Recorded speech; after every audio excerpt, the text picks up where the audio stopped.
touchdown. And he flips the ball to Rowdy to do with what he will. What's going on, everybody? Welcome into the Week 2 preview show, as we are going to get into every single game with every single fantasy viable player, starts and sits. And I'm going to have 3 different categories for this week. Last week I only had a simple start and sit, but there's too many questions of, if both guys are start, this guy. I started to get a lot of that, and I understand it's not specific enough. So I don't want to tier this out to be like 7 tiers, but we did need to add another tier. 2 was just not enough. So I added, 3 tiers. Basically, you call it a traffic light at this point, because that's what it looks like, an upside down traffic light. We have our greens, which are must starts, no matter what, get them in the lineup. We have our yellows, which are borderline, fringe starts, not feeling so confident, but probably worth the start. And then we have our reds, which are players we throw on the bench. Now, stick around, guys, because there are the goodies at the end of the show. It's the same deal as last week. If you watched the goodies segment last week, the end of the show, you got paid, you got sleepers, you got everything last week. How many shows out there got you paid last week with the Brownies +5? Maybe a couple shows on VSiN, but not too many. All right. So that was 1-0 for the lock of the week. How many shows out there told you to pick up Keyshawn Boutte? 0. Nobody out there was. Everybody was saying, pick him up on Tuesday after he already had a 100-yard game. Nobody said pick up Keyshawn Boutte on Friday. Okay. This week, we're going to get a new pair of sleepers for you guys. And then on top of that, we also have emergency options, which last week we didn't do. It was week 1. But as I always say, the injuries are going to start piling up. And what do you know? Brock Bowers is hurt. Drake London had a little knick-knack injury. George Kittle's hurt. Brock Purdy's hurt. I mean, go on and on. Already tons and tons of injuries are piling up, and we're in the second week of the season, guys. So best believe you'll probably need some emergency options. We'll get to that after we run through all the starts and sits, and we're going to try to go a little bit faster than we did last week. Last week it took a while, but let's hop right into it. First game this week we're going to get into is the Rams and the Titans. I believe I have it loaded up on the screen right here. Yeah, we should be good. Rams and the Titans. So I guess we'll start off on the Rams side of things, and we're going to go ahead and put good old Matthew Stafford on the bench. I know everybody out there I've been killed in the past for basically knocking Stafford, saying he's overrated, he's not a Hall of Famer, but in this case, I mean, Stafford just really he never has the volume, and he never has the, that massive upside these last few years in fantasy to be to be honest with you, he's probably on the waiver wires in a lot of your guys' leagues. So I don't think anyone out there is really considering Stafford, but in this sort of game, I think, Cleveland's going to be a little bit, or I say Cleveland, Los Angeles is going to be a little bit more of a running style team. So in that case, we'll go ahead and put Kyren Williams in our must-start category for this week. They should be playing with the lead from the entire time. I think really the key in this matchup is this Rams defense. This Rams defensive line looked really good last week, and they're going to get after Tennessee. I almost called them Houston because of the Oilers, but I mean, my God, where am I? Let me get back on track here. But yeah, I think this Rams defense is going to give Tennessee a lot of fits. So they should be playing from ahead, which is going to lead into a nice day for Kyren Williams. Going over to the passing game, Puka Nacua was a great play last week. I think he should still have that sort of upside, and should still be efficient. I mean, the fact that he had a 20-point performance and he was able to gut it out with that that big cut he had on his head and tape it up, come right back into the game. I thought he showed a lot of toughness last week. He was a big time player last week, so I think that'll carry over to this week. And then Devontae Adams, I'm going to put him on the borderline start because I just think the game script might get away from him a little bit. He looked good last week, I will say that. I mean, it didn't look like, it didn't look like he lost a step, which is probably the most beneficial thing watching Devontae Adams overall. So he should be good to go. But, I mean, if it were a different opponent, he'd probably be in the must-start category. But just looking at this game script, I'm not really feeling too warm and fuzzy about Adams as a must-start. So I'm putting him on the yellow, the borderline starts. And heading over to the Tennessee side, I'm going to go ahead and put Tony Pollard on borderline starts. I mean, Tony Pollard's going to get significant volume, which is why he's not a bench, just off the fact that he's going to get at least 15 touches alone. I mean, Tyjae Spears is still not going to be back for another couple weeks. There's nobody contending in that backfield, and they're going to want to run the ball, establish it early, take the pressure off Cam Ward. So, just the fact that that alone is worth a borderline start. But I can't really put him on that upside because I think this Rams defensive line is going to get after Tennessee, and that's not really going to spell well for Tony Pollard. And going over to Tennessee's passing game, I'm going to throw them both on the bench, Ridley and Cam Ward. Cam Ward should be pretty obvious. I mean, he only had 100 yards last week, no scores, so I don't think anybody's considering starting him. Calvin Ridley, I think a lot of people were a little too overrated about him. I had him as a 7th-round player on my board, and a lot of other people in the industry I saw had him as more of a 5th-round player. I just thought that was a little too high. A lot of people were taking into effect the development of Cam Ward. I think Cam Ward could be a really good quarterback one day, but we're in week 2 of his career. I mean, it's going to take some time. He's not just going to come out and light the world on fire. I mean, you look at the history of the number 1 overall picks. Jared Goff was garbage his first year. Baker was kind of garbage his first year. Joe Burrow was nice, but I think he was a one of one. Bryce Young struggled immensely his rookie year. So more than not, a lot of the first overall quarterbacks, they don't just come out and right away they're on fire. I mean, we've had C.J. Stroud and Herbert and some other cases where guys that are in the first round have come out and they've shown some elite play. But given Cam Ward's situation, Tennessee, that's not a great team. I just didn't really see it early on, and that's going to affect Calvin Ridley. So I think he's a hold on to him. You're probably not going to get anything in a trade market for him, so just hold on to him. But unfortunately, you're going to have to put him on the bench. I just don't really see, especially if Cam Ward's only going to have 100-yard passing days, there's just no upside whatsoever for Calvin Ridley.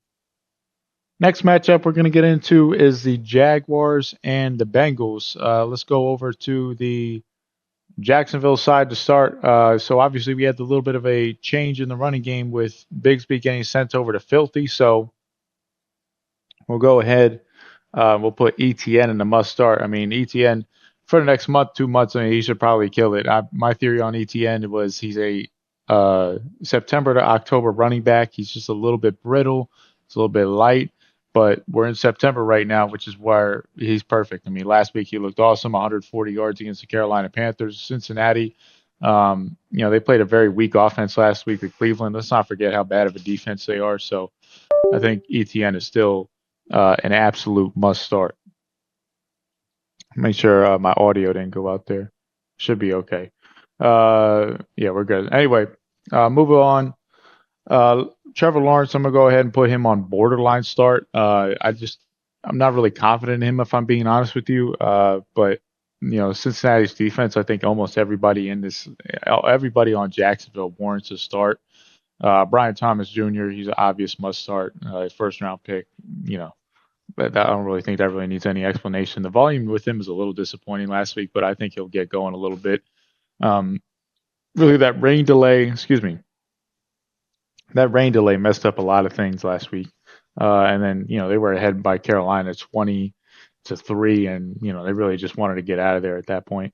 Travis Hunter, I'm going to put as a borderline start. He had a lot of great volume last week, but just the fact that it was very, very low YPC. I mean, it was, 33 yards with all that volume. It was just a little disappointing. I kind of want to see him be a little bit more efficient with that volume before I put him as a must-start category. But right now we're going to keep him at borderline start. And then Brenton Strange, I'm going to put him as borderline start as well. He's a guy that didn't really have a lot of production last week, but I mean, I just have a little bit of a gut feeling with him that he's going to come out okay. He was a 14th, 15th round pick on sharper platforms. He probably slipped through the waiver wires in a lot of your league. And I'll spoil it right now. He is one of my emergency options as we recap that. If he did slip through the waiver wire, most 12-man leagues, he should probably be off the waiver wire by now. But I think he's an excellent streaming option this week. Cincinnati last year was the worst team allowing yards to the tight end, the very worst team. So I don't think much has changed. I mean, a lot has changed, but Cincinnati to me still isn't a good defense. Going over to Cincinnati, this should be pretty easy because Jacksonville as a whole, they really haven't shown to be a good defense either. Joe Burrow, Jamar Chase, they're going to bounce back this week, in my opinion. I don't know if the Cincinnati Bengals as a whole will, but I mean, the fact that, Joe Burrow, Jamar Chase, and T. Higgins had under 200 yards last week was really, really astonishing. I don't think that's going to happen again. I think they're going to bounce back. I think Jamar Chase won't be a dud again this week. Chase Brown, I think he'll continue his strong path. I mean, he had 13 points last week, but only 2 yards per carry, which is really disappointing. This Bengals O line, I mean, it's just what are they doing in practice? I mean, they're just not practicing hard. I mean, they played these guys in the preseason, but I don't think it really mattered because they're just not practicing hard. So, I mean, Zach Taylor's got to really change his habits in that case. But this O line for the Bengals can get any sort of penetration whatsoever. But the good news is with Chase Brown is he had a ton of volume. He had 21 carries last week and a couple receptions, and that was in 13 points is a bad game for him. I think we're going to be okay. So he's definitely going to be a top running back this year. Pray that everything goes well, stays healthy, because I have a lot of stock in him. T. Higgins, I'm going to put as a borderline start. He should be in the starts, but last week's volume is really, really disappointing. You could say the same thing with Chase, but I think more so, going into this week's game plan, I think the coaches, I think Joe Burrow, they're going to really, they're going to circle Chase as a guy. Hey, this is ridiculous. 2 catches last week for 20 yards or whatever the hell it was. I mean, that can't happen again. So I think they're really going to prioritize Chase. Higgins will still be worthy of a start, but I just don't think, he's going to be more of a secondary option, even though they just paid him the big bucks. But everyone in this game, you should feel confident. I mean, the total is almost 48, 49 points. So really not a guy that I'm leaning in the bench overall. Moving along, let's get into the Brownies and the Ravens. This will probably have a little bit more fantasy appeal than a lot of people would think out there. Starting off with the Brownie side, because that's probably the most complicated side. I'm telling you what, Joe Flacco, I'm going to put him on borderline start. I was considering putting him on the must start, but I'm only going to go borderline, just off the fact that last week didn't really look too good. But the Ravens, when you look at the statistics, the Ravens were the worst defense last week. I mean, they allowed 41 points. Buffalo had explosive passing days with everyone on the field. And I mean, if I'm Baltimore, if stuff doesn't go well this week, I'm almost looking at like kind of just starting over defensively. New. I don't want to say new playbook, but just going back to the basics with install and just starting all over. I mean, this is a very talented defense. It's kind of mind-boggling how they allowed that many points to Buffalo. I guess you get a little bit of some slack there because Buffalo, it's Josh Allen on the road. I get it, but there's going to be a lot of garbage time upside, and this is kind of the appeal that I have with a lot of these Brown players. Joe Flacco, I can't trust him, but I do think there's some sort of appeal there, if I'm being honest, for strictly fantasy. Dylan Sampson, I'll put him in borderline starts as well. I mean, he had 8 receptions for 60 yards last week, guys. That's a lot. I mean, that's incredible. Quinshon Judkins is probably not going to play this week, but Baltimore, they've been a top run defense for a while now. I mean, Buffalo last week, a lot of their running really came from Josh Allen's legs. I mean, James Cook, I think, had a couple breakaways, but Buffalo's all their explosives came from the passing game. So Sampson, I think, he'll still have those checkdowns and be able to make something of it. I mean, he had a good amount. What was his snap count last week? I mean, he had, what was that? Let me look that up right now. 43% of the snaps, but that's incredible for the sort of volume that he got in that little bit of a snap share. So I'm going to I would put him closer to the must-start category, but right now, just to keep it safe, I'll put him at borderline start. Jerry Jeudy, I'm going to put him at borderline start. I mean, he needs to stop dropping the football, man. I mean, that's annoying. If you guys have Jeudy, if we don't have Jeudy, I've never been a believer in him as a player. I just think, the guy, I just don't like his mental. I think he's just too all over the place, but that's a different story for a different day. But I'm, just the fact that he was dropping the football left and right last week was very frustrating to watch. Cedric Tillman, though, I think he has some appeal, and I'm going to put him in the must-start category. I mean, to me, Cedric Tillman is a more reliable receiver on the Cleveland Browns. He's a guy that I thought with Jameis was flourishing last year. Flacco really can't get the ball down the field to him like, Jameis was able to, but I definitely think if I'm a quarterback, I'm looking more to Tillman than Jeudy, just because Jeudy is way too frustrating. Jeudy has more talent than Tillman, but I mean, Tillman's a guy as a 37-year-old, whatever Joe Flacco is. I'm counting on him more than Jeudy, to be honest with you. And we really look. I mean, there's going to be at the very worst, there's going to be garbage time opportunity for Cleveland and Baltimore. As talented as they are, their stats were not good last week. When it comes to the tight ends, I'll put them both in the yellow, which is really not going to help anybody. But I can't really pick a difference if I'm being honest with you. Fannin has a lot of upside as a rookie. 9 targets last week, I think it was. I mean, there's a chance Fannin could be a top 10 tight end this year, which is why I think he was heavily sought after last week on waivers.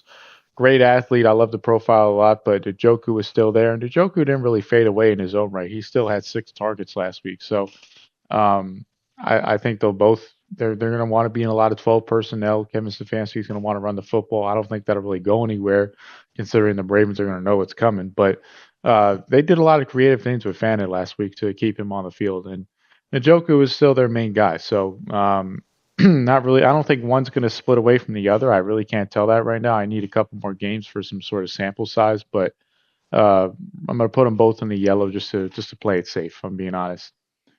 Going over to Baltimore side, Lamar obviously must start with that sort of explosiveness that he has. Same thing with Derrick Henry. You're going to put him in the must start. Cleveland's run defense looked really good last week versus the Bengals, but Baltimore's a different test, and I think they'll definitely be able to show up there.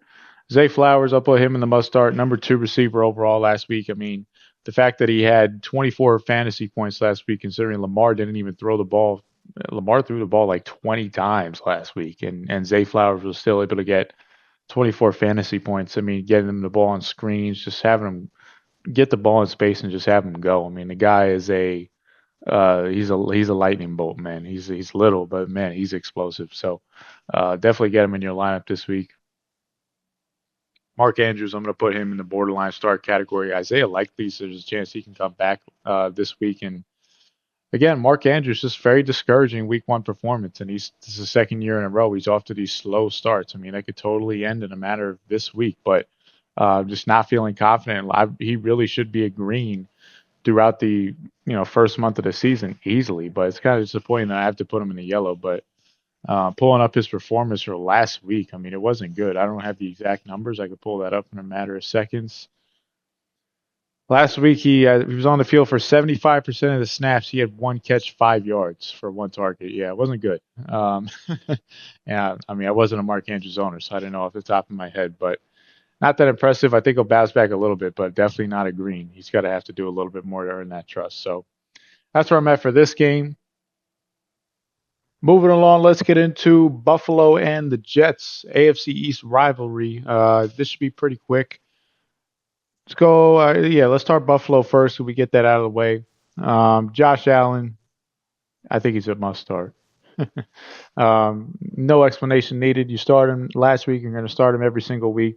James Cook, I'm going to go ahead and throw him in the must-start category as well. Jets' run defense actually looked pretty good last week. Granted, the Steelers, my bad, guy. This chair is absolute garbage, so I'm sorry for all the squeaking, but it does need to get replaced. But anyway, this Jet run defense did look pretty good last week, but I think a lot of it had to do with the fact that the Steelers, their run game is just very confused right now. They don't really know who their running back is.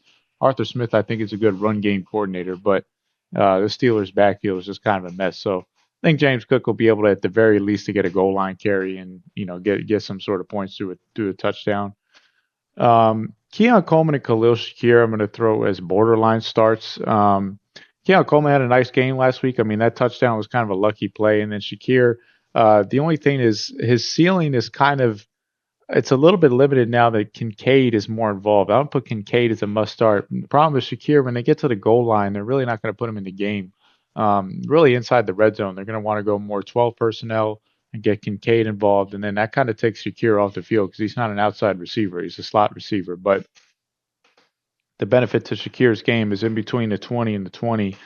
He's just such an easy dump off. I mean, he could easily get 5-6 catches every single game this entire year as long as he stays healthy. So, if that stays intact, he'll probably be in the yellow for a lot of the games rest of the year, depending on the defensive matchup. But I just don't really know which one is gonna pull away this year. Even though Keon Coleman, everybody said, oh, he's up, this is breakout, yada yada. I'll keep them both in the yellow for now. Going over to the Jets side, Justin Fields, I'm going to put him in the must start, even though I'm not a big fan of him. I mean, look, fantasy wise, if you're going to have a game like that, like you did last week, I mean, he was the top 3 quarterback overall. This guy is an absolute must start. He had 12 carries last week. I mean, that just spells fantasy points. So, if you guys have him sitting on your bench and you picked him in the 9th, 10th round, go ahead and throw him in your lineup. I'm pretty confident about that. Brees Hall, I thought he looked really good last week. Buffalo's defense it's just really small. I mean, they had a very hard time defending Derrick Henry. I'm not going to say Brees Hall is going to do the same thing, but I thought Brees Hall probably looked the best that he's looked since his rookie year. I mean, he's in a contract year. He's hungry. This Jets offensive line actually looked pretty solid too. The 2 tackles, Membo, the guy they picked in this year from Missouri, he looks like a really good plug-and-play tackle for them. So I think they're going to get after Buffalo's front. Ed Oliver is going to be out for a month with the ankle injury, I believe. So they're going to be in the backups on the interior line, and I think it's going to, be a good recipe for Brees Hall this week. And Garrett Wilson, throw him in the must starts as well. I mean, Justin Fields really doesn't trust anybody else on that team. I mean, Mason Taylor, I thought would be the next target, but you look at the rest of the Jets receivers. I mean, Justin Fields has absolutely no trust in anyone. I mean, I can't start any other Jets receiver on this team. The only receiver that Justin Fields trusts is Garrett Wilson, so he's going to get a ton of volume. And at the very worst, I mean, to have a guy that's going to get 9, 10 targets every single game, that's a good recipe. So I'll take that guy in my lineup every single week. Moving along, let's get into the Patriots and the Dolphins. This is going to be probably a shitty game to watch, but we got a lot of fantasy players to go through, especially on the New England side. It gets a little complicated. So let's get right into it. Drake May, I'm going to put him in the yellow for now. Really wanted to put a lot of these guys in the green, but really uninspiring week 1 performance versus the Raiders last week. And still leaving me a little questions. They're kind of getting adjusted to this Josh McDaniels offense. Maybe this offense just talent-wise isn't that good, which can very well be the case. I mean, we're talking about only one offseason of transactions. I mean, last year they were probably the worst offense or one of the bottom offenses in the entire league last year. So it's going to take a lot for them to grow. So Drake May, I mean, not an inspiring performance at all last week, but I think he'll get it going this week. I'm not really confident starting him, kind of contradicting myself when I say that, but I'm sure most of you guys out there probably have him on the bench. You probably have a starting option, but not really confident in starting him this week. But at the same time, considering how bad Miami was last week, I'm not really going to put him on the bench either. Travion Henderson, I'm going to put him as a borderline start. The usage just wasn't there at all last week. Travion Henderson didn't even have 50% of the snaps. And, I know there's a lot of rumors going around this week. Oh, Travion's going to get on the field. Travion's going to take over. I mean, let's see it. I mean, all these beat reporters and all these fans, they want to talk about it. But, I'm really a big we'll see, let's see type of guy. Once I see that, that's when I'll start putting Travion Henderson in the green. The guy that did get a lot of snaps last week, who I'm going to put in a must-start category, is Ramondre Stevenson. Stevenson, I think, is going to get the goal line work and still command at least 50% of the snaps in a timeshare with Travion Henderson. This is a matchup where I think he's going to be able to take a lot more advantage of that. The Raiders, they gave him some problems last week interior-wise, but I don't think the Dolphins are going to do that at all. Miami was horrible last week. The Colts ran the ball 40 times against them, 4-0, combining with Danny Dimes' rushing attempts as well. But 40 rushing attempts, I think Stevenson will definitely take part in that, and I think Stevenson's due for a touchdown this week. Going over to the receivers, Stephon Diggs, I'll put him in the borderline start category. Still kind of ramping up from the ACL. I mean, you saw some flashes, but nothing consistent to where I could put him in the green category. So I'm going to keep him there until we see some big time games from him. A guy that we've seen big time performances. We've been talking about him this entire past week. Guys, I'm putting Kayshon Boutte in the must start category. The last 4 games, he's had at least 90 yards. Going back to the 3 games at the end of the season last year, then the game last week where he had 100 yards. He's had 90 yards in every single one of them. Clearly, there's a trust between him and Drake May, and I think it's only just getting started, to be honest with you. I mean, he had a little bit of a knick-knack shoulder injury this past week.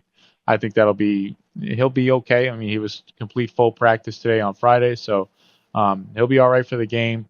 Miami Dolphins depth chart. I mean, my God, let's look that up right now. Not looking good at all. Uh, their top corner this week, I think the guy's name is Storm Duck. I was doing a little research. He's going to be out this week, so they're going to promote Rasul Douglas. I mean, who has been in the league for a long time now and has just been bouncing around teams at this point. He was with the Packers, with the Eagles, with the Bills. Now he's in Miami, and I don't think that's going to spell well. Jack Jones, he's kind of more of a risk it biscuit type of corner. So whoever of them, none of those guys are going to be able to guard Boutte. So I think they'll, if anything, they probably would want to put Jack Jones more on Diggs. So I think this is going to be a great matchup for Keyshawn Boutte this week. I'm going to put him in the must start. Hunter Henry, I'm going to put as a borderline start. Just really, I mean, I'll be honest with you, I'm not really feeling Hunter Henry. I'll put him on the bench. You guys should probably have better options out there. I mean, he did tie. I think he led the team last week in targets with Boutte, but just not a lot of production there. So I'm going to have to see some more from Hunter Henry before we put him in the starting lineup. Going over to Miami side, Tua. I'm going to put Tua in the yellow as a borderline start. Tua is really, I was just so disappointed in him last week. I mean, I've never been a fan with him, but then on top of that, some of the, I just thought he was taking some of the media questions so personal last week. I mean, they were asking about turnovers, and he was like, he was just so like, oh man, that's crazy. What are you talking about? Like, I don't turn the ball over like that. And it's just like, dude, what are you talking about? Like, your numbers don't indicate that at all. I mean, it's just like, I just think that whole team in Miami, the vibe is horrible. I mean, to be honest with you, they are not my pick this week, but I was really considering taking the Patriots this week. The reason I didn't is because of, their top corner Gonzalez is hurt, and they're on the road, so it's kind of a little bit of a tough, New England's not good enough to where they're just going to roll over and, they should beat a team like this, even though they should. They're just not good enough at that level yet. So, but Miami overall, the vibes are terrible. They're not practicing well. They're having players only meetings in week 2. I mean, everything's just so freaking bad down there right now. The one player who's not bad is Devon A. Chain. You can go ahead and put him in the must-start category. At the very worst, even Devon A. Chain last week in a 33-8 blowout loss was able to get the checkdowns and get a garbage time touchdown. I think even in a case like this, it won't be 33-8 this week, but he'll still get his checkdowns and he'll still be able to get some sort of touchdown through garbage time or whatever. I mean, he's the ultimate checkdown running back, so I think he'll be in the green pretty much every single week. And then the receivers, I'm going to go ahead and put them both in the yellow. Tyreek Hill and Jalen Waddle. I mean, Waddle had a little bit of a knick-knack injury. Really, it's just been both these guys have been underperforming the last 16, 17 games of, their entire career. I mean, this last 2 seasons have just been a total disappointment from these two guys. And look, Tua takes part of it as well, but Tyreek, he's had no explosives. I mean, he hasn't had, it's been how many games since he had a big time touchdown, one of those 60, 70 yarders, take the top off the defense type of plays. And then Waddle's just been very inconsistent and been totally unreliable. So in what should be a plus matchup for these guys going against a banged up New England secondary, it's just not good vibes. I mean, I can't really start any of these guys aside from A-Chain with confidence. So I'm going to leave them both in the yellow. Moving ahead, we're rolling into everyone's favorite game of the week, the Niners with backup quarterback Mac Jones starting for the first time. And to be honest with you guys, Kyle Shanahan is getting his dream in this matchup. I mean, I'm sure you guys have heard the story at this point, but Kyle Shanahan wanted to draft Mac Jones at number 3 overall. He traded up in the draft to get Mac Jones and was basically bullied out of it by the media and John Lynch and a lot of the guys in the front office saying, oh, my God, you got to take Trey Lance. Trey Lance is so athletic. Oh, my God. But Trey Lance was not a West Coast passer. He was never going to be able to fit in there with that system. And Kyle Shanahan really wanted Mac Jones, and things didn't work out, but, Mac Jones kind of flamed out with New England, didn't do anything in Jacksonville, and now he's here with the Niners. So I'm kind of, to be honest with you, as I'm more and more I say this, I'm going to put Mac Jones in the yellow as a borderline start. I don't think anybody's going to have the balls to start Mac Jones, including myself. But if you're in a deep 14-team league, you're busted on your quarterback, you started like Caleb as your quarterback one or something like that. Caleb had a big game. I mean, just name a quarterback, Goff, I mean, whatever. You're feeling down and out. I mean, Mac Jones going against a lowly Saints team with Kyle Shanahan in his corner, man. I think he's going to be okay. I don't think it's going to be explosive by any means, but Kyle Shanahan really, really likes Mac Jones. I know that for a 100% fact. This is a player he's been wanting to coach for a long time. So Mac Jones has kind of been through the ringer a little bit. I don't know if he'll be all the way fixed in a matter of a few months that he's been with the 49ers. But I tell you what, I'm kind of excited to see how he turns out because I actually think he'll be better than he ever was. CMC put him in the must start. It's pretty obvious. I mean, he had a 10 out of 10 on Dwayne McFarland's utilization report. Guys, I'm sure you've heard of it by now, but if not, go to Fantasy Life and subscribe to that because it's the most accurate, detailed spreadsheet that basically tells you on a scale of 1 to 10 what the player's volume is. I mean, it's rather beyond just the targets and the and the snap share. You can get that on Sleeper, but I'm talking about like end zone targets, third down targets, all the analytics you can want, and then combine that in a score of 1 to 10. It's the most efficient tool to determine your fantasy player's volume. CMC had a 10 out of 10, so no need for further explanation. Ricky Pearsall, I'll put him in the yellow. I'm kind of leaning with the bench with him, but he's really all they got. I mean, Kittle's not there. Pearsall's the most explosive receiver all around that they have, so they're going to have to get him the ball in some sort of fashion. Niners are a 3-point favorite in this game. I mean, that goes to show how bad the Saints are, and they're coming into the game limping. So they're going to win this game. Pearsall's going to have to touch the ball some sort of way. But Juwan Jennings, I'm going to put him on the bench. I mean, he's been going through practice with an injury all week. I don't start injured players. You guys know my philosophy on that. So no way, Jose, am I going to be starting Juwan Jennings. Now let's get into the New Orleans side of things. Alvin Kamara, you drafted him for that early season volume. You're going to go ahead and put him in your starting lineup. 49ers defense, their run defense looked pretty good last week, and Seattle really wanted to run the ball a lot. They had like 22 carries, I think it was, between Charbonnet and Walker, and didn't really crack anything with those two guys. But Kamara, I think at the very least, he'll get involved in the receiving game, the checkdowns. And then speaking of checkdowns, Juwan Johnson, we'll put him in that green. Jewel Sin. No, I'm kidding. But every time I hear Juwan, I just think of Jewels. I don't know why. But that probably sounds goofy as hell, you guys, but I don't know. It's just me personally. But Juwan Johnson, you want to talk about utilization report, 9.7 out of 10. He was on the field every single play except for one play. One play. That's the only play he took off. He was on the field every single play offensively for the New Orleans Saints. Taysom Hill is not coming back for a long, long time. The other tight end, Moreau, he might come back midway, but I think Juwan will establish himself. They gave him the money. He's going to be taking the checkdowns.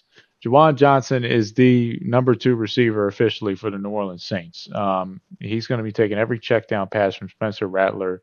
And 11 targets last week. I mean, I'm really surprised, man, how Juwan, I mean, a lot of people were talking about Fannin. I like Fannin. Fannin's a good player, but volume's sake, I mean, Juwan Johnson has a ton of freaking volume. I mean, how are people not like, it was bothersome to me how like people are just not, I don't know, this is going to sound crazy, but like we're jumping all over him.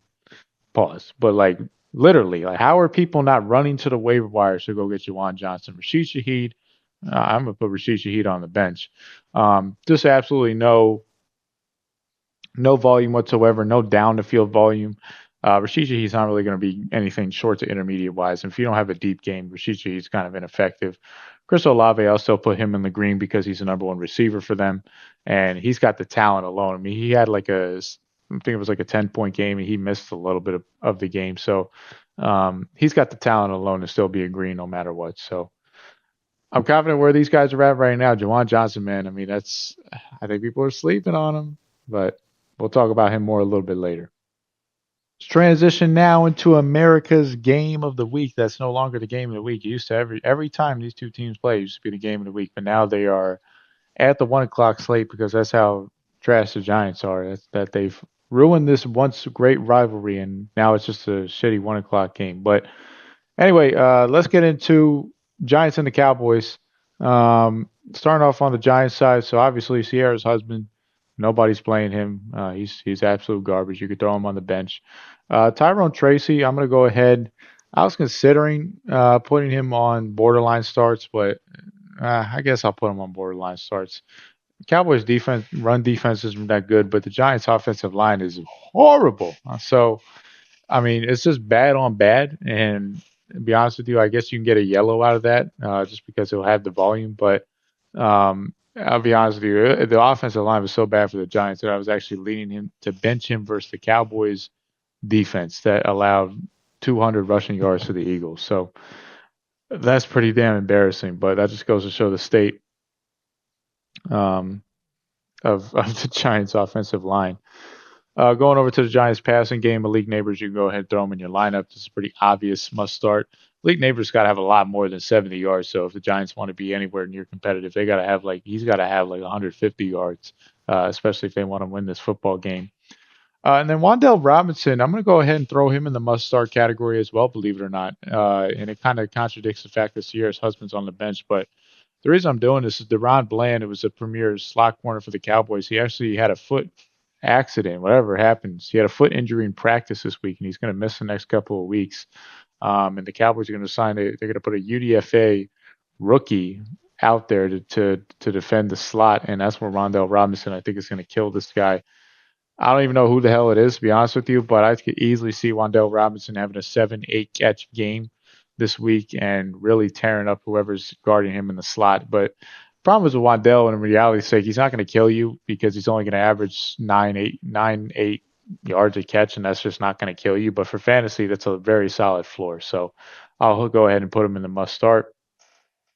Going over to the Cowboys side, Dak and CeeDee Lamb, you go ahead, throw them in your lineup. They're pretty obvious starts. Dak had a disappointing game last week, but I think we already established by now. You look at the game tape, Dak Prescott was firing the football, man. I mean, CD just really couldn't hang on to any of those passes in the end that would have been easy scores, and they would have freaking walked off and be filthy. But, God forbid, always some bullshit happens. So I got to stop. I got to tone down the cursing, but it's the preview show. Nobody's listening, so it'll be all right. But CeeDee Lamb, he is a guy that you're going to want to go ahead and throw in your lineup, regardless of how bad it was last week, for obvious sakes.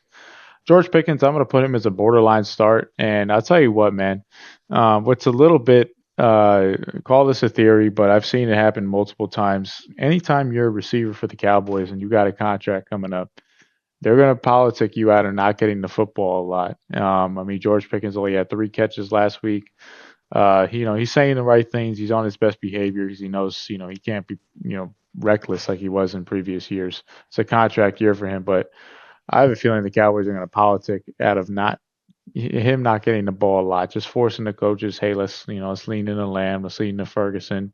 I do have Ferguson on the bench this week just because, the volume has been disappointing for him as well. And he's gone almost 20 games without scoring a touchdown. That's way too much. So, especially for a guy who just got the payday, that's very disappointing. But when it comes to George Pickens, I mean, I just think he's going to play in parts of that politic game. I mean, I don't know if you guys watched the Pivot podcast when they had Des Bryant on. Des was talking about this, literally the same thing that I'm mentioning right now. They were trying to politic him out of not getting the football, throwing him on these drags and these crossers when Des is a deep threat, go up and get the football. They didn't call one ball for that all game.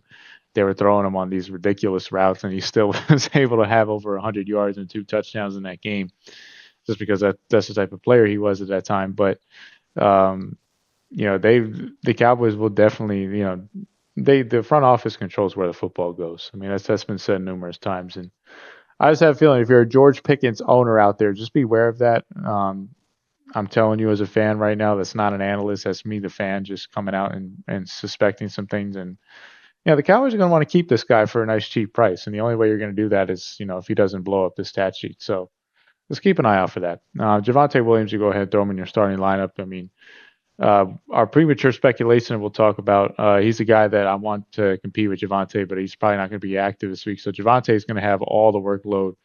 This offensive line looks really good for the Cowboys. So Javonte is going to be a very, very nice floor play for the next few weeks. So go ahead and start him with ease. Rolling along here on the 1 o'clock slate with a big-time divisional matchup as well.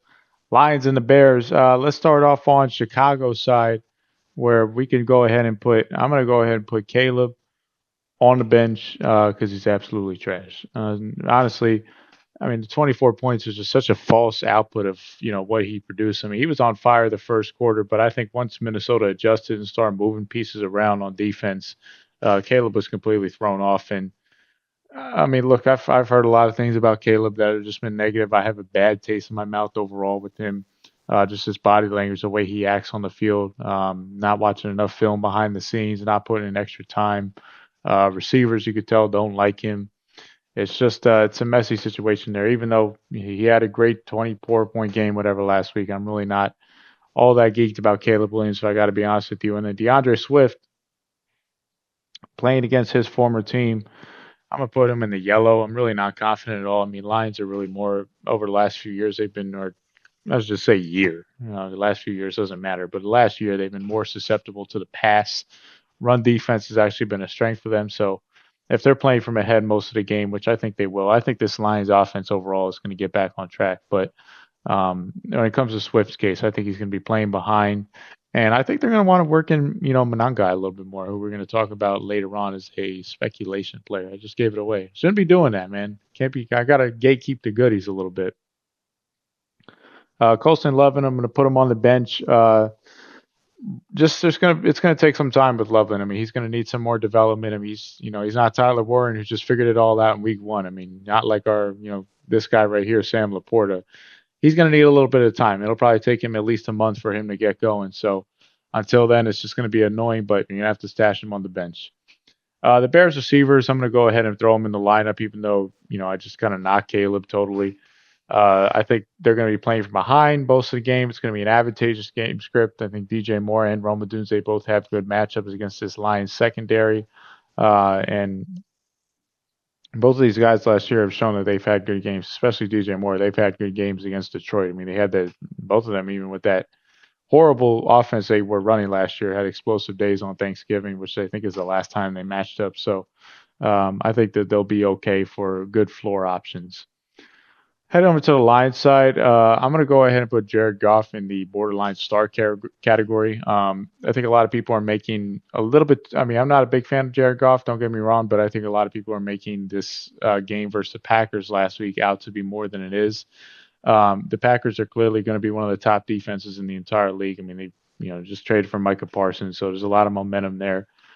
It's very easy to see why the Lions didn't do well last week versus that defense. And you watched the game yesterday versus Washington. They pretty much put a beat down on Jaden Daniels. So quarterback's worst nightmare is probably going to be that Packers defense. So Chicago defense is nothing like that at all. I think the Lions are going to get back on track a little bit offensively. So I'm not too worried about Jared Goff. But I'm not, going to say Jared Goff's going to throw for 35 touchdowns either. Jahmyr Gibbs, you're going to go ahead and start him. That's a pretty obvious start. Even on his worst day, his volume was through the roof. David Montgomery, I might as well throw him in that must-start category as well. The goal line work is going to be there. I mean, this is another revenge game for him too, technically, even though he's already played the Bears. But the goal line work is there. The inside zone carries are there. I think the Lions are going to try to go back to the roots this game, go back to the basics, and that really starts with a guy like David Montgomery. Monroe St. Brown will throw him in the green, throw him in the starting lineup. I think they're going to work to get him involved a lot more. I'm really going to be honest with you, just to keep it short and sweet. I'm going to go ahead and just throw pretty much everybody into the green. I'm going to throw Laporta in the starting lineup. I'm going to throw J-Mo in the starting lineup. I just think a lot of what we could say overall about this Lions. I mean, they were off last week. I mean, there's really no other way to put it. Green Bay knocked them on their ass, and I think they're going to get back up and bounce back versus a Chicago team that really isn't that good. I mean, plain and simple. I mean, it's. I think this is one of those things where you don't really have to overthink it, guys. We can go ahead and break down corner matchups and O-line, D-line, and all that, but the Lions are going to bounce back this week. So go ahead and start all their players. Let's carry on with the Seahawks taking on the Pittsburgh Steelers. Let's start off with Seattle side. Sam Darnold, I mean, did he even crack 100 yards last week? He was absolutely terrible. You go ahead and throw him on the bench and go ahead and throw his new addition buddy, Cooper Kupp, on the bench as well. Those two, man, I mean, I told you guys to stay away from them in fantasy drafts. I don't think anybody got on them, so dodged the bullet there. But, Cooper Kupp, Sam Darnold, I don't think are going to be productive at all this year. Moving along to the Seahawks running backs. Both these guys I'm going to put in the yellow, Kenneth Walker and Zach Charbonnet. I think it's sad, but if you pick Kenneth Walker, we were kind of big on him. Picked him in the third to fourth round. I mean, really more so in the fourth round, but we're kind of reaching on the third and sometimes for him. He's now in an official split with Zach Charbonnet, and that's exactly what we didn't expect to happen. But at the same time, there were a lot of rumors of that happening. I kind of just shoot him away. And what do you know? Through week one, Zach Charbonnet, I believe, out-touched Kenneth Walker like 12 to 10 in carries. So the fact that they're in a split versus a very so-so to below average matchup with the Pittsburgh Steelers, who are going to definitely focus on their run defense. They've always had that, it's almost an identity for them when it comes to their defense, and very stout up front with Cam Hayward leading the way. I think they're going to shut down the Seattle rushing attack and make them try to throw the football. JSN, you go ahead, throw him in your must starts. JSN had like 50% of the targets last week. It was ridiculous. It was a crazy amount of targets. He's on pace right now to shatter the NFL target record by a mile. So he keeps it up. He should be okay just off that alone.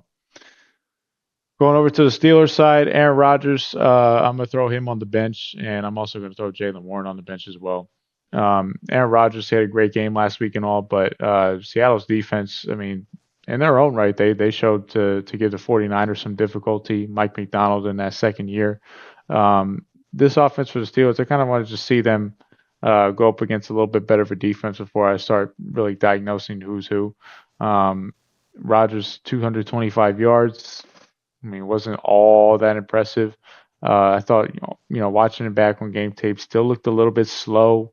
The mobility wasn't there. So, I mean, I'm kind of back and forth with Aaron Rodgers. I'm debating putting him on the bench because he could still be a guy that's Aaron Rodgers. You know what I mean? I'm not like the Green Bay Aaron Rodgers, but still be a guy.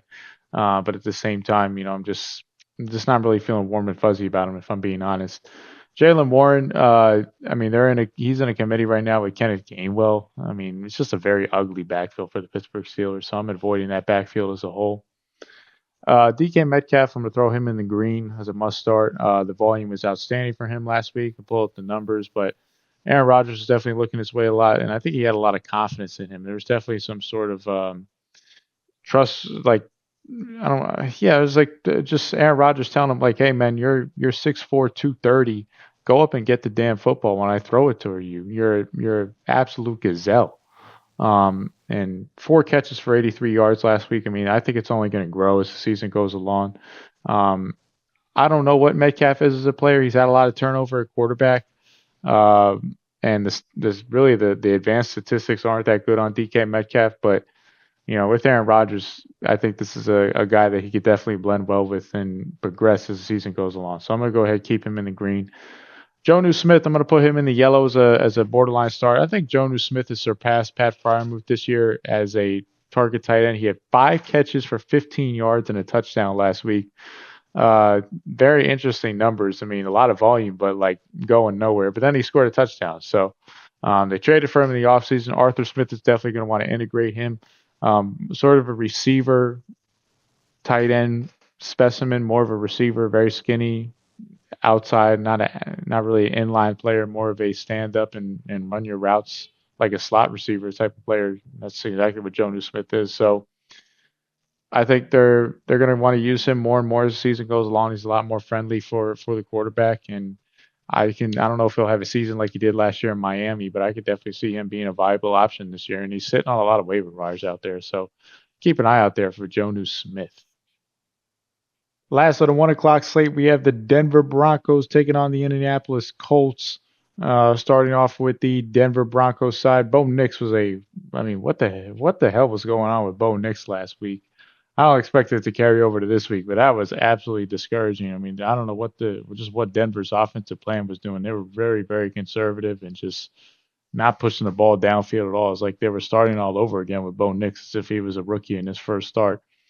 I think he'll snap out of it. I think he'll get back on track. I mean, maybe Tennessee's defense is good, and we just don't know because the sample size isn't large enough. But Indianapolis, I think their defense is middle of the pack. I mean, they looked great versus Miami last week, but you guys know my stance on Miami. At the bottom line with Knicks, though, is that at the very worst, he's going to make up for it with some rushing. I mean, he has 7 attempts last week, I believe, and they didn't really go anywhere. But Bo Nix has some wheels. If they keep, a couple that were manufactured, if they have some more manufactured runs for Bo Nix, I think his fantasy floor is definitely going to increase as time goes along. J.K. Dobbins, I'm going to put him in the must start as well. I mean, he showed right now he's clearly the starting running back, which is a little bit frustrating if you're an R.J. Harvey owner. I'll put R.J. Harvey in the yellow. But J.K. Dobbins, I mean, he showed he's going to be the guy. He's going to get the goal line opportunities. So we'll see how long that lasts. I mean, J.K. Dobbins he's more of a September, October running back, and he kind of tails off once November, December goes around. He has an extensive, long list of injuries. So it's very well something could happen to him. He goes down and R.J. Harvey takes over and be the guy. So don't get so disappointed if you are an R.J. Harvey owner. Cortland Sutton, I'm going to go ahead and keep him in the starting lineup as a green. He's the only receiver the Denver Broncos have. So just that alone, the volume is going to be there. Very similar to a Garrett Wilson type of situation. And any other receiver you can go ahead and throw on the bench for the Broncos.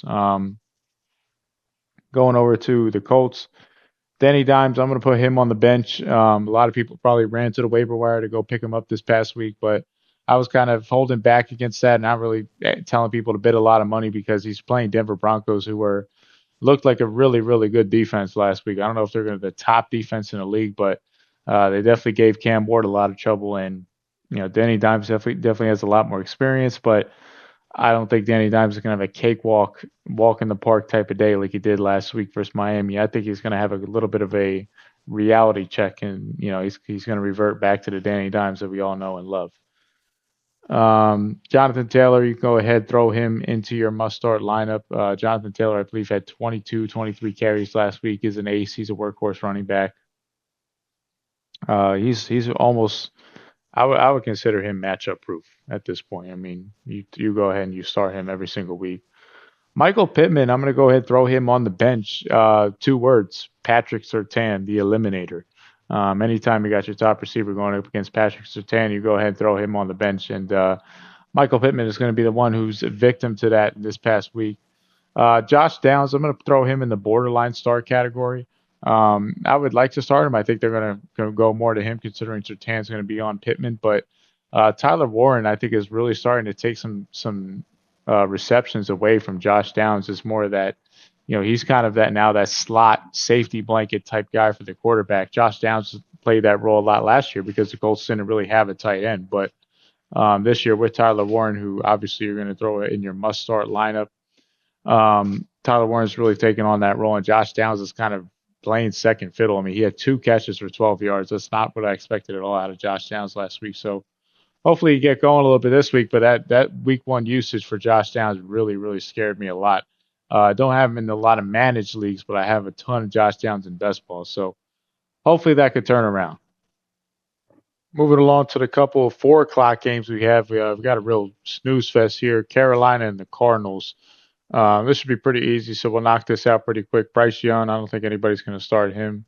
So you're going to go ahead and keep him on the bench, probably in waiver wires in a lot of leagues at this point, which is disappointing because Bryce Young was really supposed to take the little bit of hope and those good gains from the back half of last year and carried over to an off season to this year, and then to come out versus Jacksonville and just look like that, it was like, ugh, that was just a bad taste in my mouth. So stinks, but I'm not going to give all the way up on Bryce Young just yet.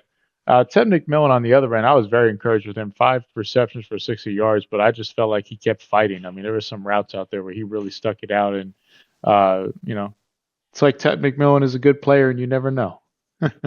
But there's a reason Carolina drafted him 8th overall. The guy's a stud. So even despite his struggles, go ahead and start him every single week. And then Chuba Hubbard, just off the volume alone, you got to go ahead and start him as well. Moving over to the Cardinals side, this should be pretty easy. The midget, you're going to go ahead and start him. I think his rushing will come into factor. Carolina's going to have a little bit of a problem defending that. And even to be honest with you, I think the Panthers defense might even be a little bit easier to play against than the New Orleans defense. So I think the Midget's going to be a fine play this week. James Conner, obvious must start. Carolina was the worst team in the league, just off all the teams last week on run defense. Allowed ETN to get over 140 yards. So, James Conner is definitely going to have his fair share. But James Conner was a little banged up. So I'm going to go ahead and put Trey Benson as a borderline start. Probably one of those players that's been sitting on one of your guys' benches out there.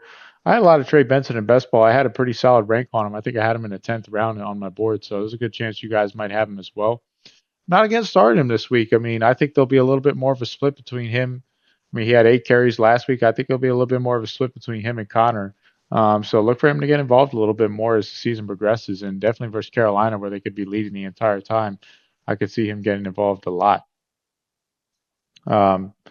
Last 2 guys, Marvin Harrison, pretty obvious must start. The only thing that would go against him is the fact that they're in such a positive game script. They're not going to be passing the ball a lot, but Carolina really doesn't have anybody that could line up with him.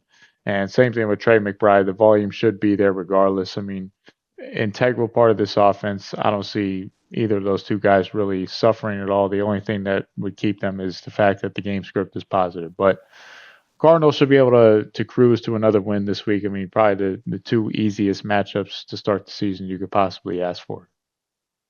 Big time matchup. We come around and go over a Super Bowl rematch here. Super Bowl rematch times 2 between the Kansas City Chiefs and the Philadelphia Eagles at 4 o'clock. I'm sure everybody will be tuning into this one. Let's start off with the filthy Eagles. Jalen Hurts, go ahead and throw him in a must start just due to the rushing upside. I think that's too much to pass up on. Saquon Barkley, same thing, the volume. And believe it or not, I'm going to throw A.J. Brown in the must start as well. Even though he had a bad game last week, I don't think that's going to happen again, or else man's going to start bringing the newspaper to the sideline to pass time because he's going to be so bored with the game plan. Even though that offense is whack as hell, I think they're going to find a way to get A.J. Brown more involved this week. And, Kansas City defense is going to pose a little bit more of a challenge than the Cowboys defense where, they're going to take away that run game a lot better. So they're going to have to force Jalen Hurts to move the football elsewhere. And Devontae Smith, I'll actually throw him in the must start as well. The volume is low, but, the Eagles are going to have to pass in this one. They're not going to just run like they did last week versus the Cowboys. The Cowboys have their own problems stopping the run, but, the Kansas City, they're a competent team. They're going to be able to stop the run. So I still like Barkley, still like Hurts because of his rushing upside, but I think the Eagles receivers are going to have a much better of a bounce back week this week. And for being real, I mean, the Kansas City back end isn't as good as the Cowboys' 2 starters at corner. I mean, Kansas City struggled a little bit in that back end last week playing the Chargers. So it's a little bit of a differently built defense. Going over to the Kansas City side, though, Patrick Mahomes, I'm going to throw him on the borderline start. I mean, he has no receivers, so it's going to be a tough few weeks for Mahomes. No Worthy, no Rice. Kelsey, I'm going to put him in the borderline start as well. I mean, if it weren't for that backdoor touchdown, if you want to call it that, literally walking out the back door wide open. I mean, not really a backdoor like betting wise, but a backdoor, just nobody covered him. I mean, he got a one catch wide open touchdown. He really wouldn't have done anything, but they have no choice but to get Kelsey involved. I mean, it was a little scary to me that the fact that they went down to no receivers and Kelsey wasn't targeted like 15 times, but kind of goes to show he's a little bit of an older player now, just not the same guy where you can feed him the ball like that. But they got to get him more involved this week, point blank, period. Hollywood Brown, I'm going to throw him in the must starts. I think that's really going to be their number 1 receiver this week. Aside from him, they have Juju, who, if I'll be honest, I'll put Juju as a borderline start. Not really feeling that good about him, but Hollywood Brown had 15 targets last week. He's the most explosive receiver they have right now. They brought him in for this reason in case there was something that happened to Rice, which is suspension was looming. And, Worthy is 160 pounds. He's very injury prone. This guy could easily step in and be that number 1 guy. He has experience of being that number 1 guy in Baltimore and a little bit with Arizona before they brought in Hopkins. So, this is a prime opportunity for Hollywood Brown to go out there and, kind of prove his case a little bit as to why they brought him in. And with that sort of volume, I think that could definitely happen. Philadelphia on their back end, I mean, they have some problems with their corners. Their rush is, not as good as it was last year. So I could definitely see him, having a little bit of a day. And Isaiah Pacheco, I'm going to have to put him on the bench. I mean, it was really disappointing about him is the fact that he was in a split with Kareem Hunt. Kareem Hunt is trash at this point of his career. He has no business being on the field. But the fact that Pacheco was in a split with him, what I'm hoping, if you're a Pacheco owner, and I am one, is the fact that the leg injury is just still, it was so severe that he's still ramping up from it. The fact that they rushed him back from it last year, I think, was a total mistake. But the hope is that, down the line, November, December, Pacheco will go back to 75% of the snaps. But right now, being at about 45%, that's just not going to cut it for any sort of fantasy viability whatsoever. Let's head over to the prime time slate. I think this is a Monday night game. I skipped over the Sunday night game. We'll tackle that at the end. Tampa and the Texans, two offenses that we thought coming into here would be super, super explosive. But if anything, Tampa's offense showed a little bit of production, but Houston's offense was, ugh. I mean, C.J. Stroud last week said they were lollygagging. Lollygagging, man. Come on.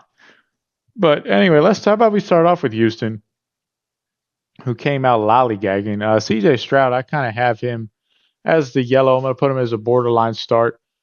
Just due to the fact that, this offensive line for Houston is absolutely terrible.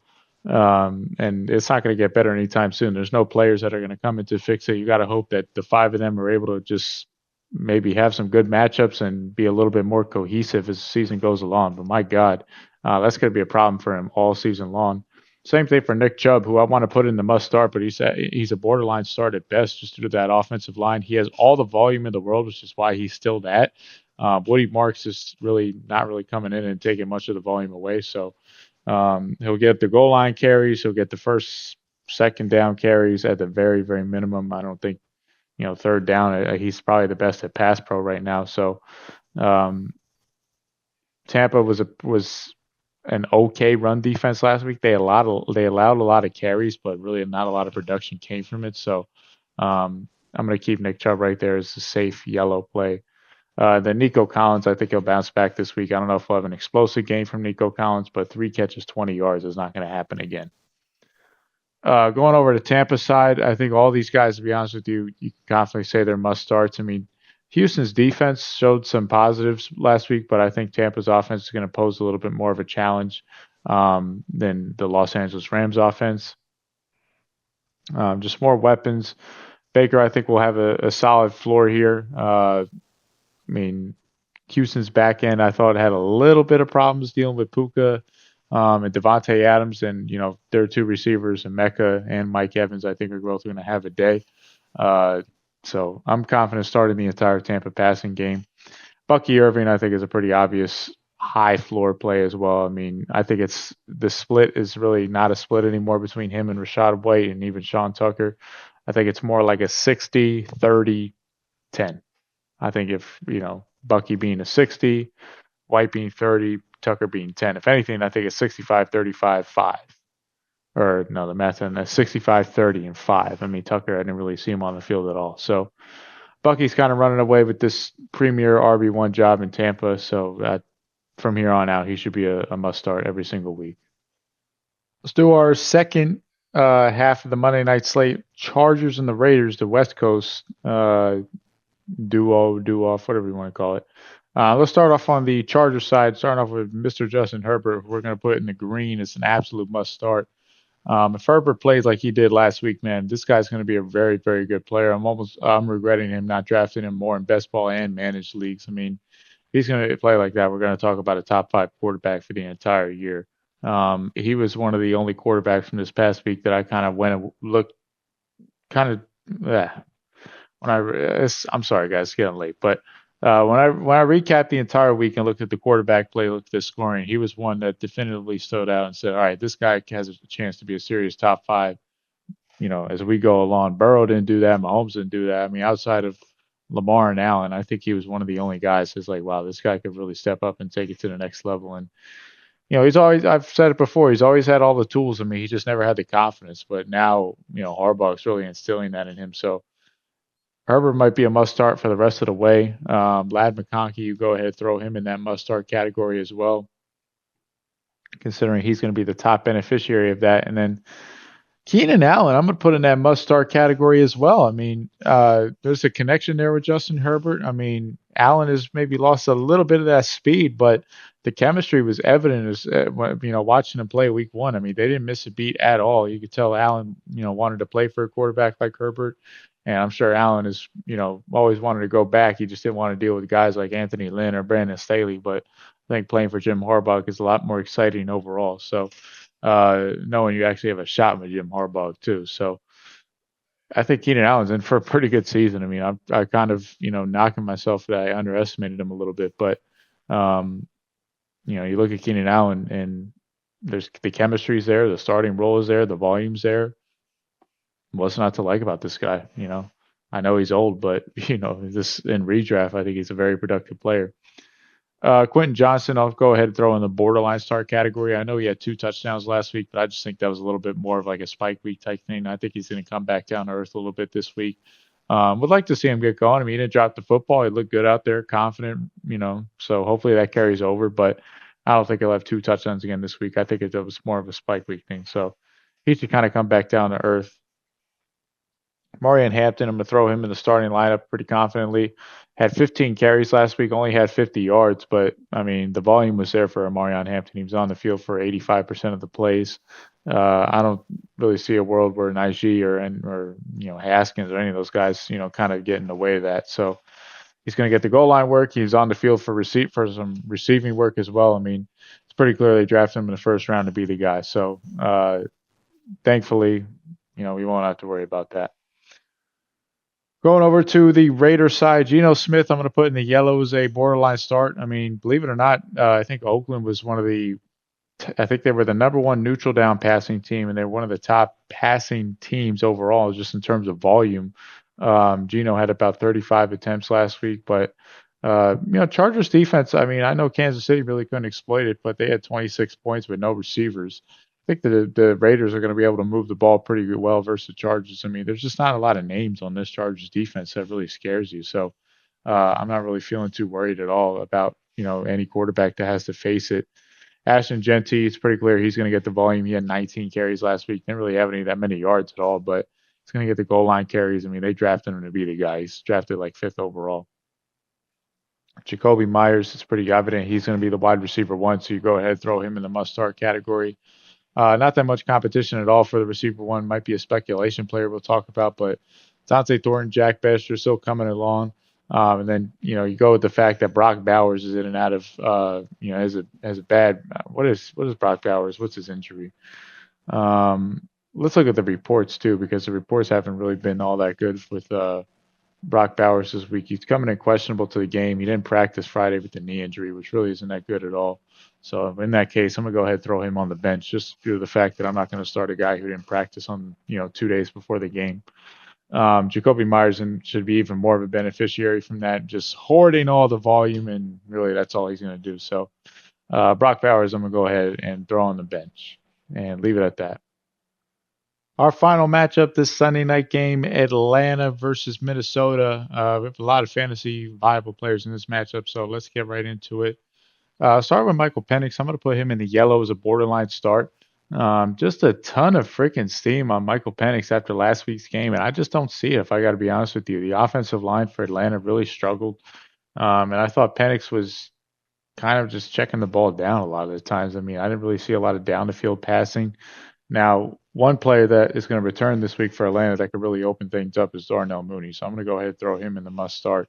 He's really their downfield speed receiver, which could help Penix. But 24 points is able to come out with that with some rushing upside. But I'm not really understanding what all the steam is about with Michael Penix. Excuse me.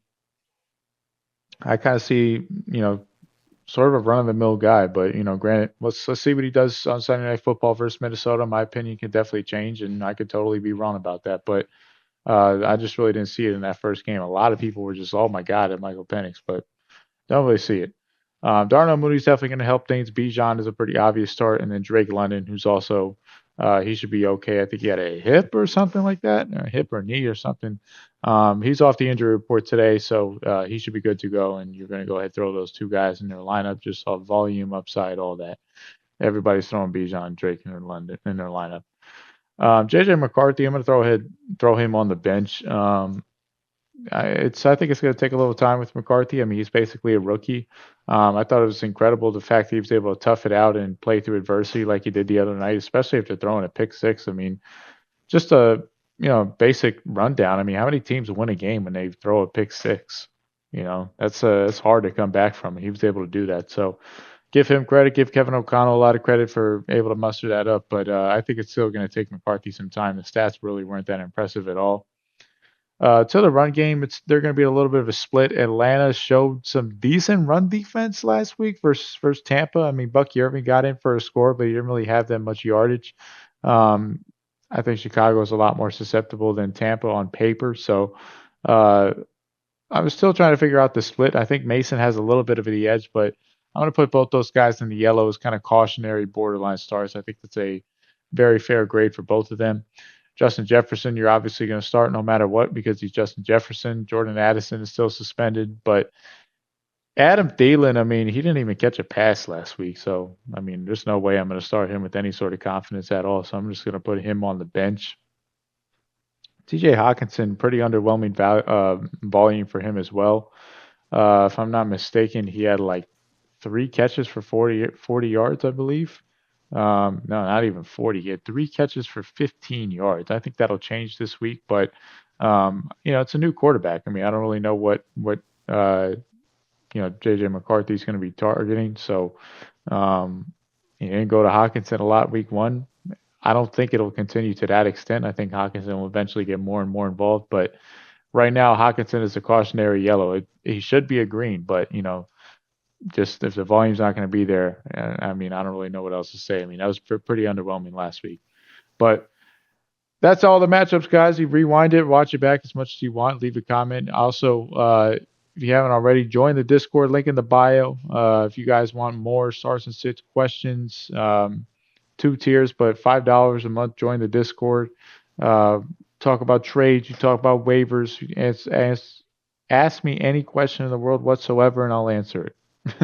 Point blank period. But let's get into some emergency options, our spread pick of the week, our lock of the week, and some premature speculations. All right, guys, you made it to the goodie segment if you didn't skip through. But this is the emergency option segment where basically we go through all the positions, quarterback, running back, receiver, tight end.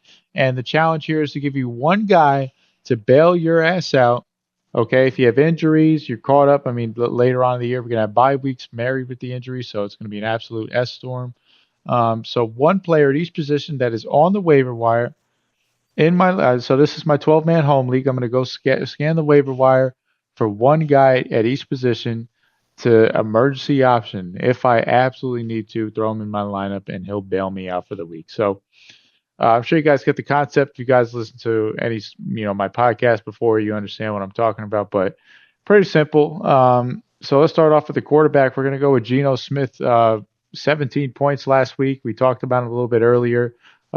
Chargers defense just really isn't that imposing. I mean, Patrick Mahomes with no receivers is able to put up 26 on the Chargers defense. I just don't really see anybody giving the Raiders some problems. I mean, it sounds pretty like a vanilla explanation, but that's just the truth.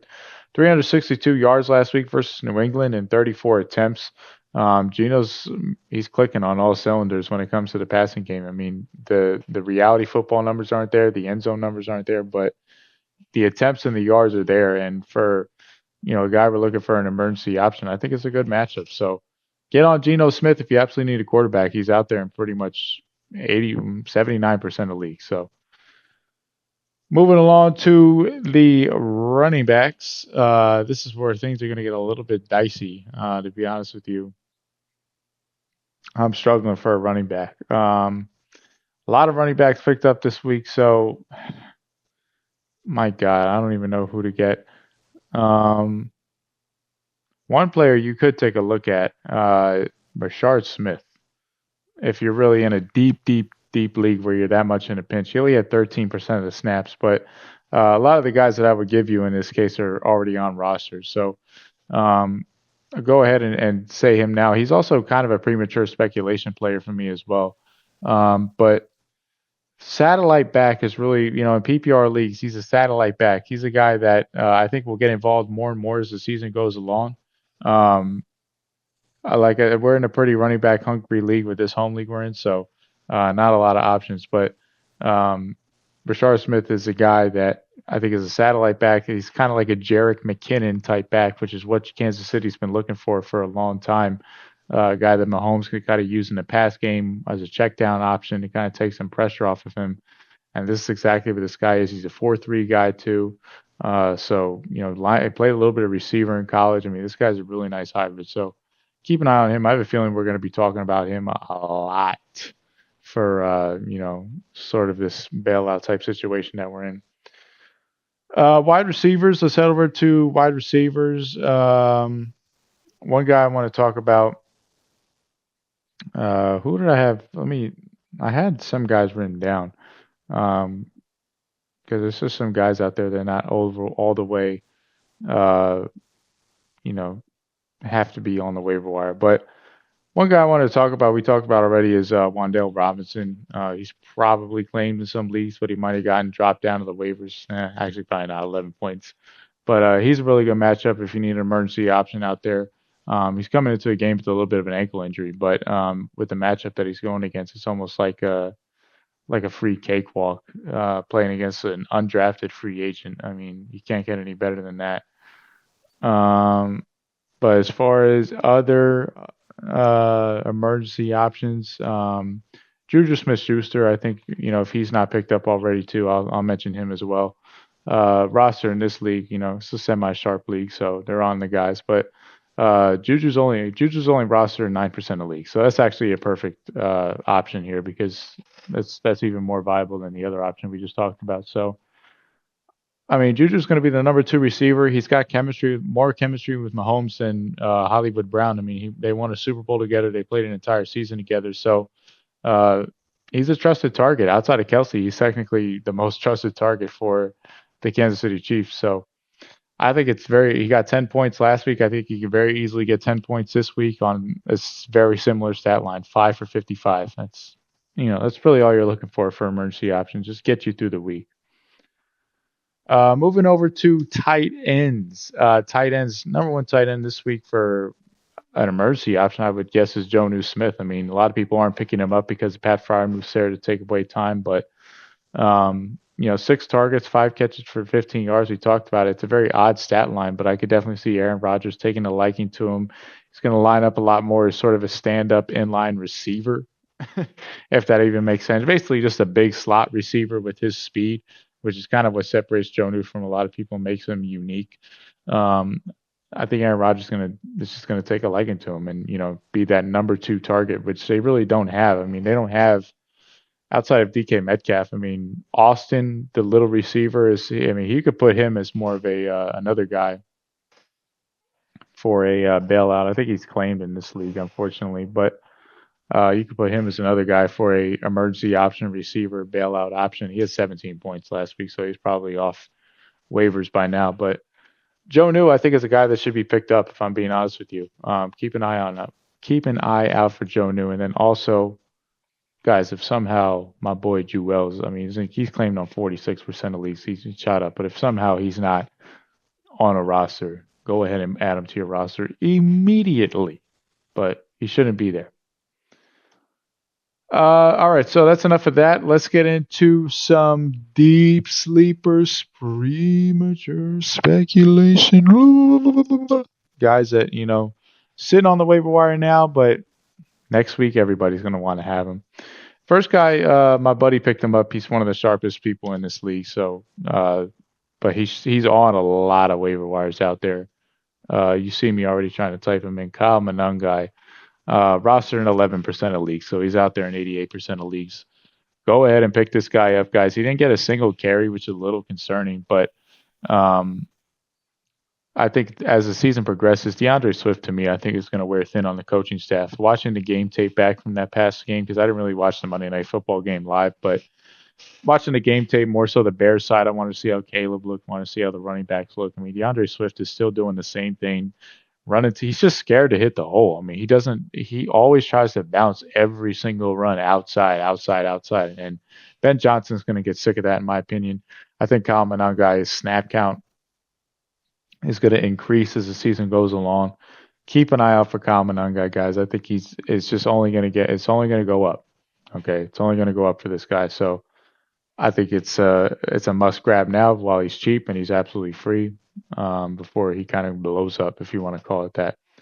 Another guy I want to talk about, premature speculation, Trey Tucker. I might go pick him up as soon as I turn this camera off. But he was on the field for 90% of the snaps. And then considering Brock Bowers is a little banged up, I mean, he's going to probably be on the field for 100% of the snaps and take over as sort of the safety blanket target.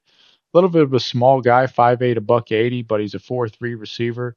2 catches for 54 yards last week and had a 27-yard touchdown last week, which kind of opened up the gates for the Las Vegas Raiders and gave them that sort of lead that they could hang on to for the rest of the game.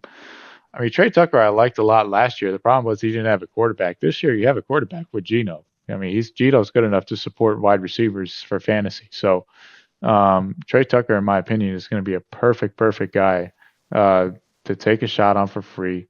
And he already showed last week that he has volume and he's going to get some down the field targets, which is perfect. That's exactly what you want. So keep an eye out. Grab this guy right now while he's free, guys. I think it's a perfect addition to your team. And that's pretty much it, guys. Let's go into our spread pick of the week. I'm gonna make myself a little bit bigger as we close this out. So spread pick of the week this week is going to be the under in the Denver Broncos Indianapolis Colts game. The line is 43.5 currently. I want you guys to buy it up to 44. To me, this is just a little bit too high of a total. Denver was a team last week they couldn't control. I mean, they wanted to just control the ball on offense and take away a lot of time, which is perfect because that plays in perfect to an under. And their defense showed that they were going to be a top defense in the entire league for this year. That's what happens when you're trying to close out a show. You start stumbling over your words. And then going over to the Colts side, their defense is a little bit improved from last year. I mean, they look great versus Miami. I don't know if they'll look as good versus Denver, but I think their offense is definitely going to take a little bit of a step down compared to the Miami defense. And I'm going to hope that we see a lot of time come off, a lot of field goals, and I just think this is a little bit too high of a total. A lot of the premise what I'm making with these picks is trying to pick the unders, trying to pick the dogs. Constantly, every single week, you guys want to do a parlay where you put all the favorites on and you always lose because you're always one favorite gets upset. And then you guys want to do a lot of overs because you want to see a lot of fantasy points in action. So we're going to try to go a little bit contrarian and we're going to go a lot of unders, a lot of dogs. Last week we cashed out with a dog that should have won outright. This week we're going to go with an under. 44, Denver Broncos, Indianapolis Colts. Lock it in. This is your lock of the week. But anyway, guys, join the Discord if you have any questions. But if not, I will see you guys on Tuesday for the Waiver Wire Show. Thanks for tuning in.